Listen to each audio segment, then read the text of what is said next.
Today is Saturday, July 20th. We had 3 calves born last night. All 3 of them were bull calves. We had 2 red and white Holstein bull calves. All 3 of the ones that calved are linebacks. There's a red and white lineback cow. She's fresh with her 3rd calf. There's another red and white lineback cow there. She had that red and white Holstein calf. She's actually fresh with her 3rd calf as well. And then back here is a little red and white lineback. He was born out of a 1st calf heifer.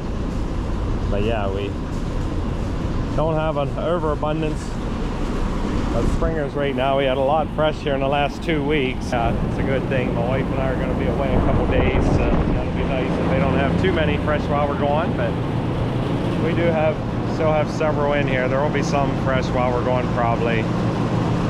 Yeah, there's at least, well, there's probably 15 in here, 15 or 18 total with the ones that already had their calves. After we let them out, there will be 12 to 15 here. And probably at least half of them will be fresh in the next week, but it's not like some weeks where we have about 10 that are due any minute. We don't have a lot on the go today, which is good. I got to milk part of the time this afternoon. I had to do the feeding this morning, and tomorrow morning, Sunday, I'll need to milk Sunday morning this week. 2 of the young people that help us milk some are off this weekend, so that's okay. Yeah, like I said, all of us get some time off somewhere, so that's all good. In our area here in Pennsylvania, we have a lot of trouble with groundhogs in our soybean fields, and yeah, this year's been exceptionally bad because it's been drier, and beans usually where they try to or have a hole dug and burrow down in a hole, have a den, they'll work around that hole some, but being the beans aren't growing as much, usually if you get some rain and heat, the beans will get going good enough that it'll they won't do a terrible amount of damage, but just a little around their holes. So this year, one field they kind of got ahead of us, and they destroyed a couple acres in this one field. So we've been trying to go after them with gas bombs. Right here I'll show you is what you often see. If you see this small area here, maybe, I don't know, 20 to 30 feet around, you'll have a hole in the middle of it, and yeah, they kind of work on the beans around it. Yeah, actually right there's, they usually have at least 2 holes and sometimes 3, but right there's the 2 holes. They never came back open, so they must have killed all of them. But yeah, this year we had a spot over here. Well, this is the same field. We had some really bad slug damage, and there's a railroad track over here along the one edge, and they're burrowing into the side of that railroad track, and you about can't get to them there because of the weeds and stuff. But this is the same field we had slug damage, so we still have a few spots that have a little bit of that damage. Anyhow, we definitely learned a lesson for another year. We've been dealing with this for a number of years, almost ever since we started growing soybeans, but this year it's just terrible. And like I said, I think half of it's the drier weather. The beans aren't growing, so they're going out farther from their holes. But the worst spots over here, where there's 2 big holes right in the same area, and I say 2 big holes, 2 big dens. There's actually 3 holes connected to each den, and they probably messed up a whole acre there. And then right over here on this hillside, I hate to even show this, but it is what it is. It's getting over there near the railroad tracks. That's actually from slug damage the 2nd time. We lost probably 2 or 3 acres there. So it's gonna look a little whatever, but my son and I were talking about it. We decided we came in a couple passes right along the railroad tracks where it was so bad, and then over this ridge, we actually planted Sudex in them spots. And so at least we'll get something for forage off of it versus losing everything. So it was getting too late. That was about 2 weeks ago. We talked to our seed guy, and he said as late as it's getting, if you try to replant even a short season bean, he said they'll mature way later than what we have here. So he recommended not trying to do that. So that's why we went to option B.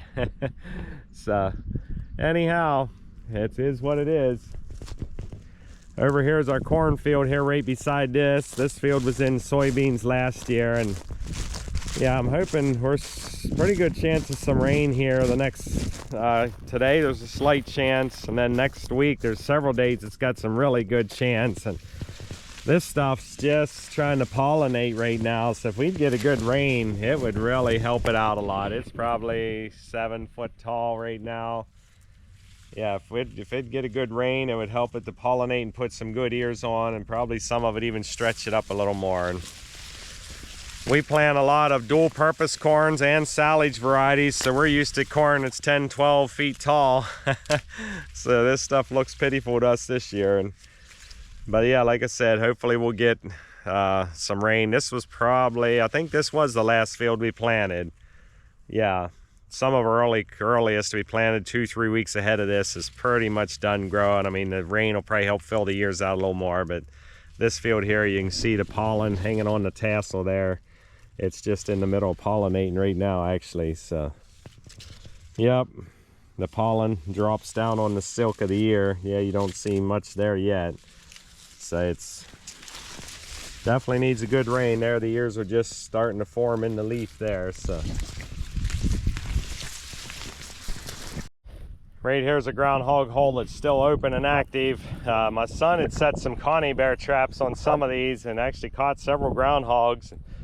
It's been a few different guys shooting. I think the one man, different ones have come out here and shot. My son has shot some.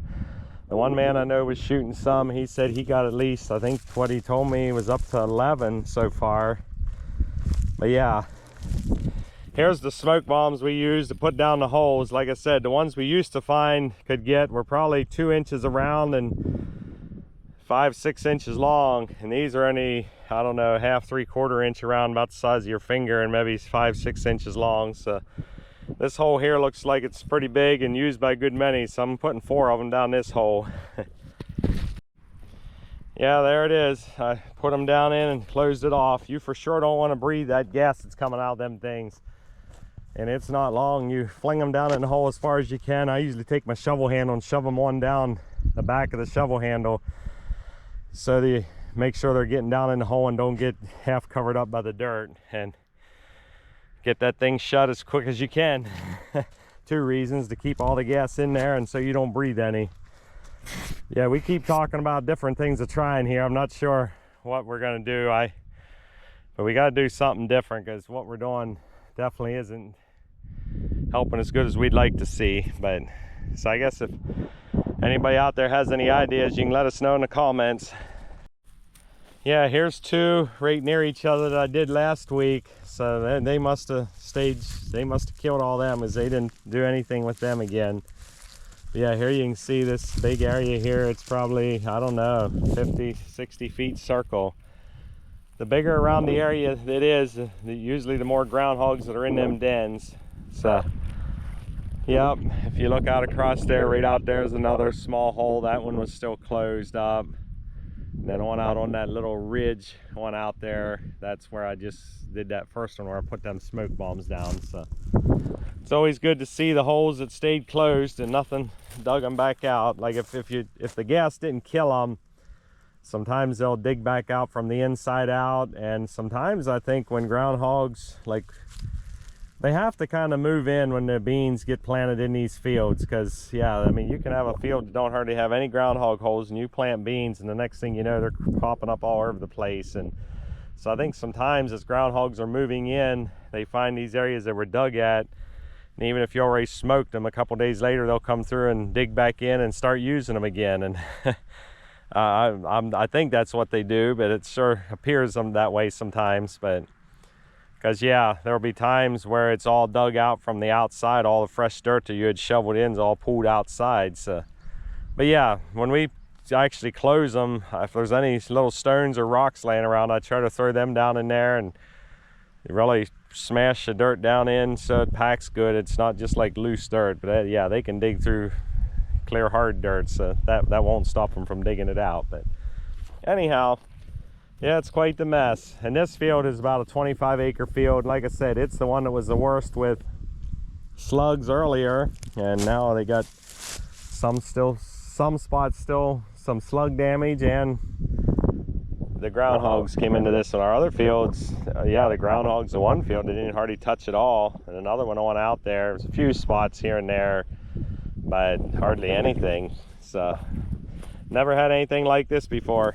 I keep saying that the spray companies or the seed companies, somebody needs to do something that you can spray on these beans and make them taste bitter or something, that they would let them alone. But as far as I know, everybody I keep asking don't know of anything like that. So yeah, I don't know, figure anything out like that or not. I found the 2 holes where my son had stuck the 2 coney bear traps, and this right here is what a coney bear trap is. It's not set, but you open it up and set it, and then you lay it right over the hole. And when they come out through the hole, they go through it and trip it off, and yeah, it kills them. The one was set off, and the other one was just there in the hole, so I moved them both and put smoke bombs. But you can see the Sudex coming here. Like I said, we just planted this 2 weeks or so ago, and anyhow, we're hope we'll get a little bit of forage off of it this fall. Better than just bare open ground for sure. Clouds are really starting to thicken up. They're saying there's a chance of some showers this afternoon. So we never quit praying for rain when it's dry. Yeah, always good to see some rain come.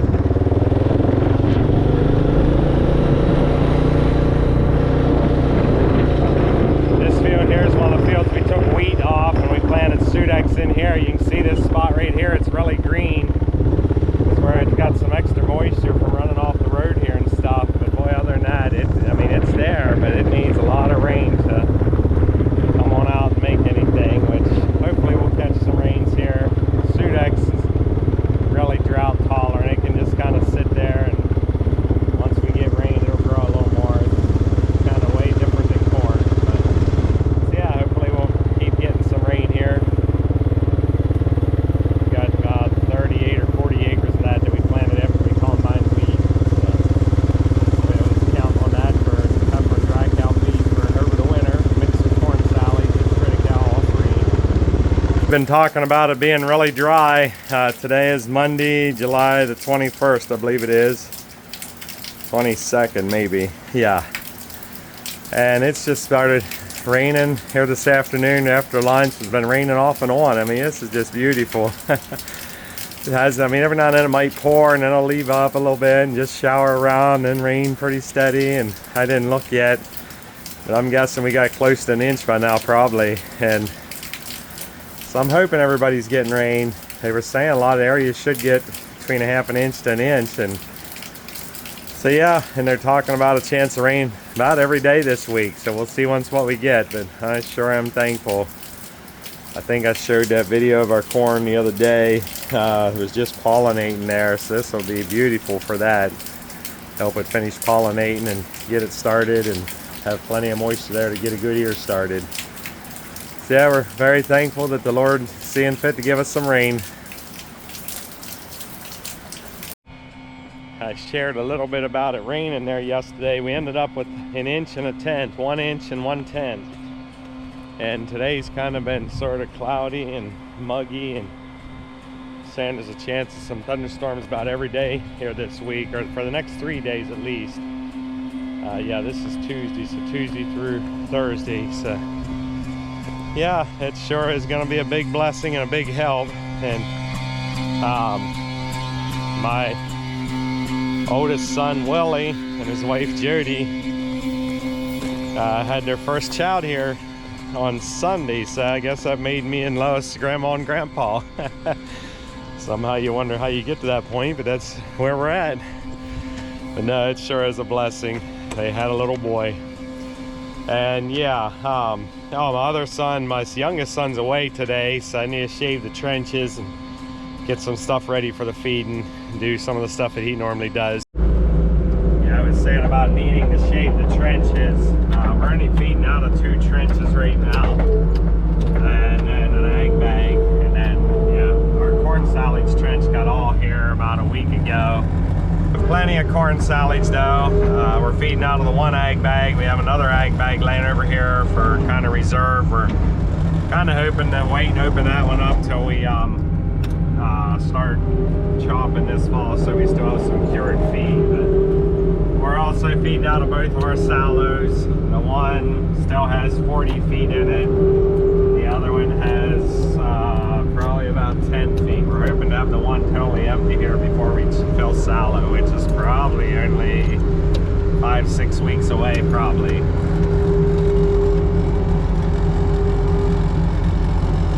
Yeah, we have this silage rake that I think I showed this before. It's kind of got tines that are sticking down.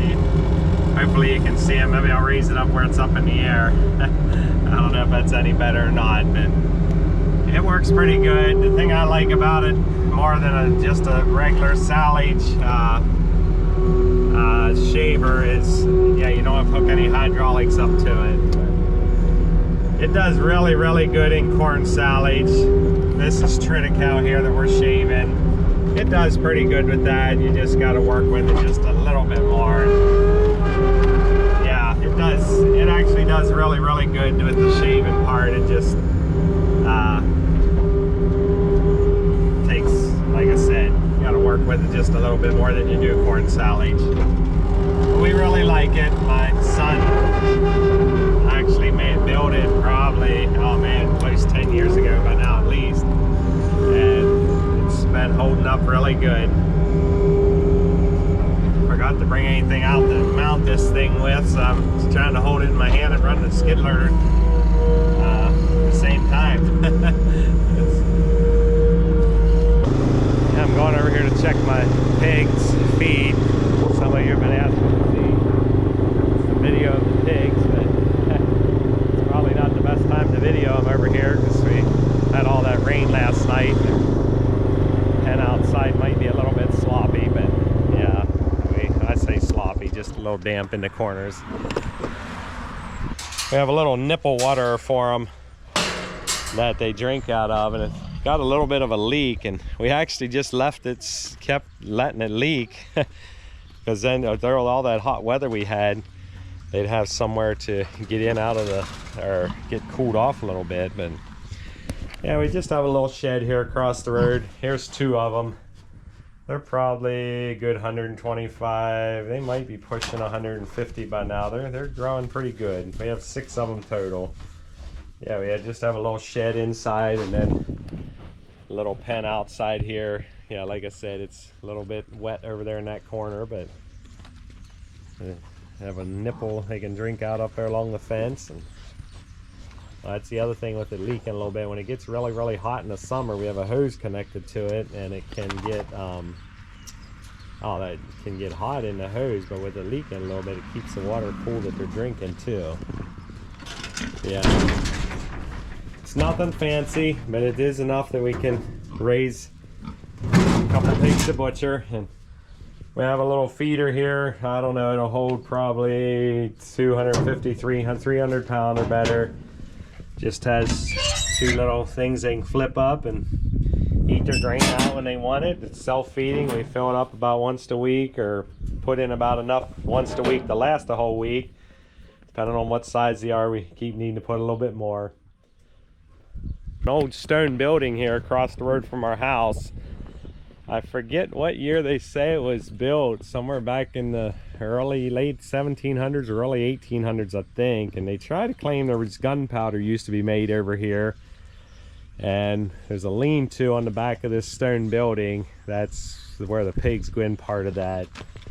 And then I'll show you a little bit of a video out here in the front. Here's what it looks like out in the front. Yeah, we keep our generator and blower and a couple of odd things that aren't real high back in the sheds over here. But this is probably one of the few sheds that are left here that were original when my dad bought the farm. The house, the part of the house is original. We would have added on to our house back in 06. Probably the front part of our house and this stone building. Then there's a little well shed here. I don't know if it's about a 10 by 10 or 12 by 12 shed right there. That little white shed. There's a hand dug well in there. and it's 20 feet deep. We actually still use that well for probably half our water here on the farm. And then at the back of that well shed, there's a trough there where they would have put milk cans years and years ago.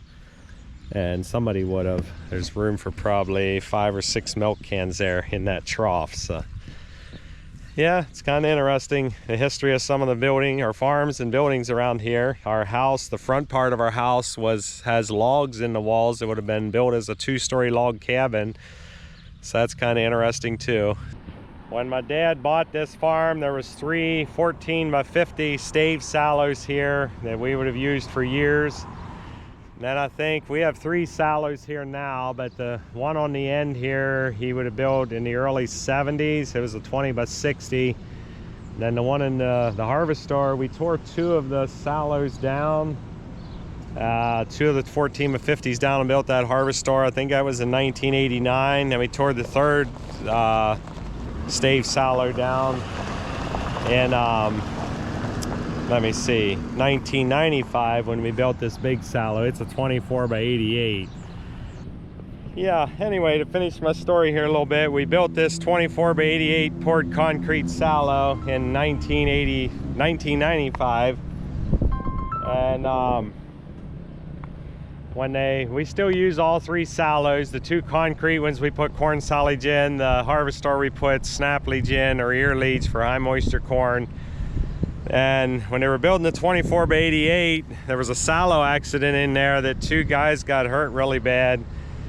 They had just finished up the day they were gonna clean everything up and they were gonna be totally done. The sallow was totally done, the roof was on, but they were bringing their scaffolding down, and they were only down about a foot or 2.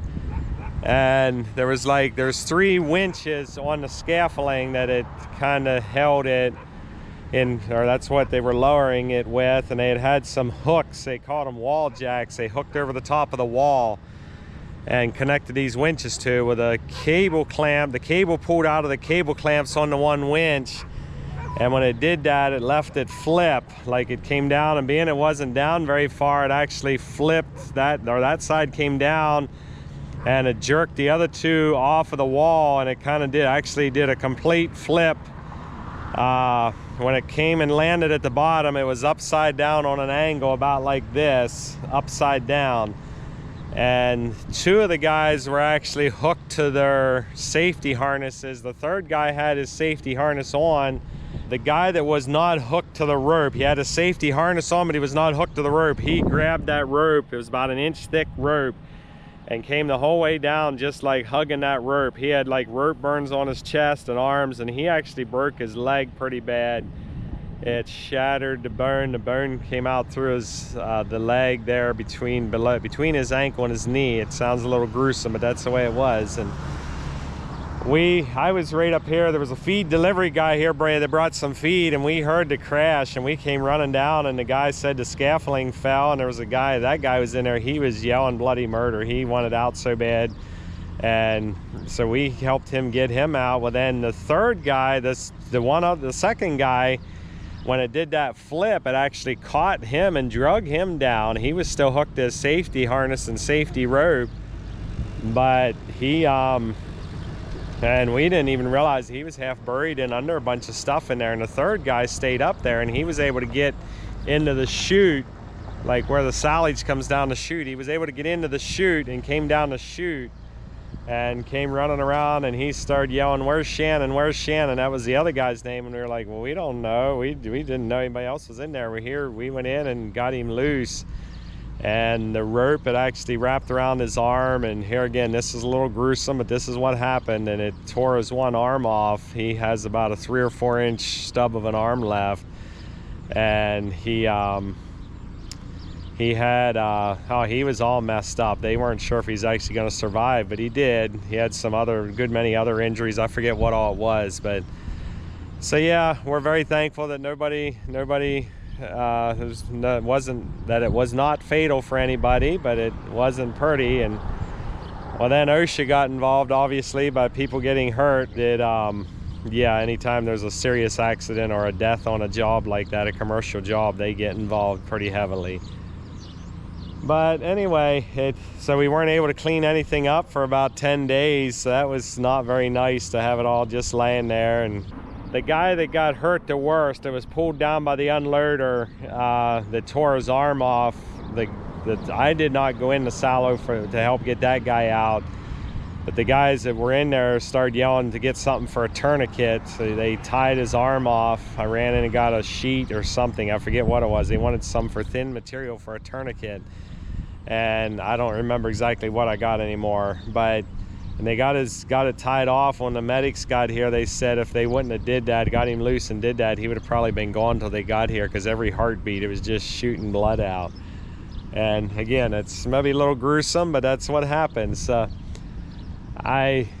When we fill this silo this fall, if we can, there's 2 gouges in the wall where the scaffolding hit the wall whenever that one came loose, when it kind of jerked and then pulled the other 2 sides off.